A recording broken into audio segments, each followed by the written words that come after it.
दिल्ली के पटियाला हाउस में विशेष सीबीआई अदालत में गवाही के लिए पहुंची उद्योगपति अनिल अंबानी की पत्नी टीना ने मीडिया के कैमरों से बचने की पूरी कोशिश की।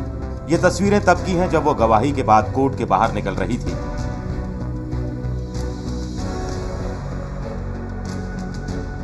इससे पहले दोपहर को टीना जब कोर्ट पहुंची थी तो मीडिया के हाथ उनकी तस्वीरें नहीं लग सकी थी।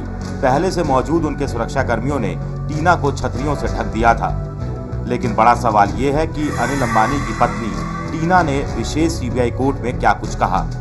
टीना अंबानी अदालत में सीबीआई के गवाह के तौर पर पेश हुई और सीबीआई ने सवाल पूछे तो टीना अंबानी का जवाब भी कुछ उसी तरह से था कि मुझे याद नहीं, क्योंकि कई साल गुजर चुके हैं। हालांकि अगर दस्तावेजों में बातें कही गई हैं तो वो सच ही होंगी। जिसके बाद मामले की सुनवाई कर रहे जज ने भी टिप्पणी करते हुए कहा कि आपकी याददाश्त अपने पति से तो बेहतर ही दिखती है।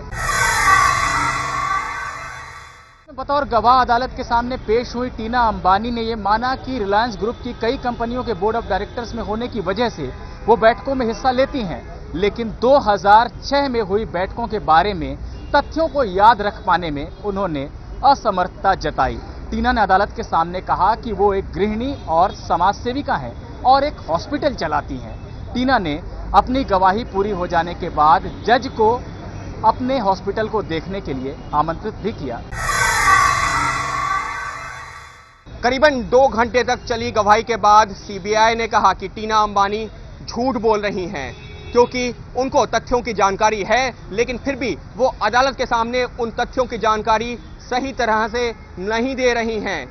सीबीआई के इतना कहने के बाद टीना अंबानी ने एक बार फिर से कहा कि सीबीआई जो कह रही है वो गलत है, क्योंकि मुझे जितनी भी जानकारी थी वो मैंने अदालत में दे दी है।